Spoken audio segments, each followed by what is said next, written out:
In fact, sir, there have been a strange race of aliens which have been seen in Africa, even by white people, which I think are actually CHITAURI. When you run and the thing chases you, it stops immediately when a car's headlights hit it and it becomes blind. Another thing, we are told amongst our people that a sangoma must always have a bogo.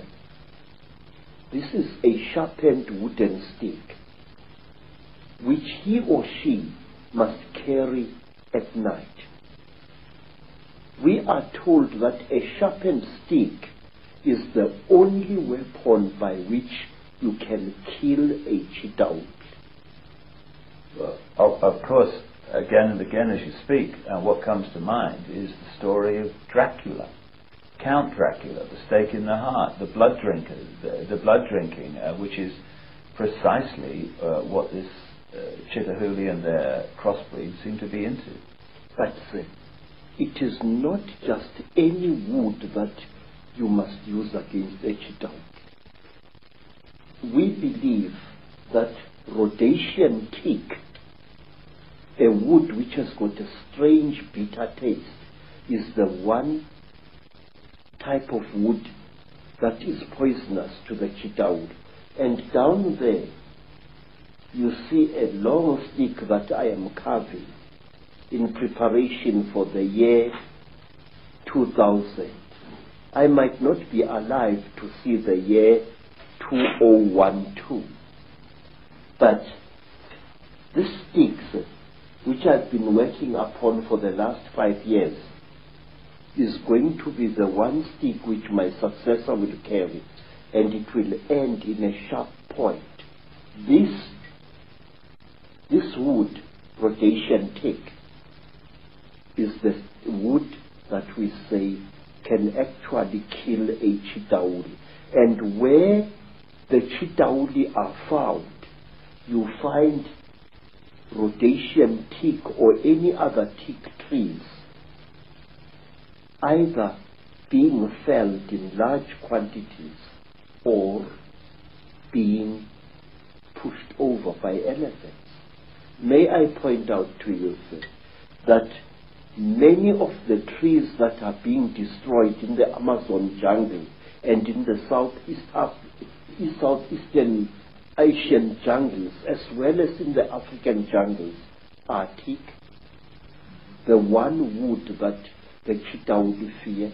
And while on the subject of wood, the only mask that can protect you against the CHITAURI is a mask made of teak. And in some of the flea markets around Johannesburg, I'm seeing more and more masks carved in Mozambique and in Zimbabwe, representing a CHITAURI. The eyes are huge, round, with slits through which a person can see, and the lips are non-existent, and so is the nose. I've seen hundreds of such masks being sold by curio sellers in the streets. One of the other things that comes up in terms of the way they look is the domed head. Now, I was in Egypt recently and saw depictions of Nefertiti and the Akhenaten family, and they had big domed heads. Is this a connection? Yes. Yes, sir. You see, we human beings tend to imitate those creatures that we call gods. It's going on even now. When African women saw white people, they named them Abelulu, which literally means the gods. And today, in America and in Africa, black women and some black men are going out of their way to to give themselves hair which is European and not African in character. Now this thing it dates back thousands of years. First of all,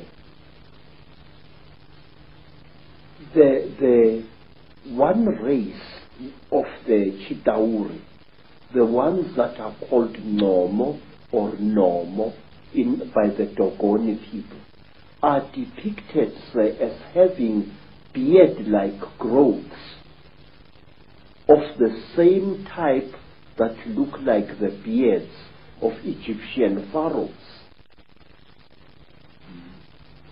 They are shown having, it is said that when a CHITAURI gets very old, after tens of thousands of years, he or she develops a bone-like growth under the chin which twists around like the horn of that kind of fish-like creature I saw in Europe in a picture called a narwhal. And this thing curls up this way. Now, Egyptian pharaohs used to wear beards like that.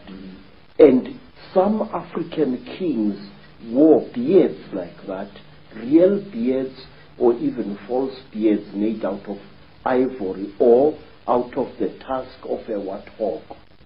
And there was a time definitely in history when African kings as well as Egyptian pharaohs went out of their way to imitate the appearance of the CHITAURI. Queens like Nefertiti had their faces misrepresented by the court painters. They looked exactly like the CHITAURI as near as possible. The high cheekbones, the drooping chin, the unusually large head. African sangomas, African inyangas, ancient Egyptian pharaohs, all of them used to wear headdresses that made their heads look much larger than they actually were. If you look, say, at the crown, certain crowns worn by Egyptian kings, the whole head, the crown, is intended to be an extension of the pharaoh's head to give the pharaoh an appearance of above average intelligence. In Africa, we had kings who favored headdresses made out of the scrotums of elephants or rhinoceroses or even buffaloes. A scrotum which was dried and made bulbous and worn on the head by the king to make his head look larger than it was. And lastly, in ancient Greece, at the time when Greece reached the great heights in its culture and civilization, the great ruler Pericles used to wear a special soldier's helmet with a bulbous skull, a helmet which made his head look much bigger than it really was.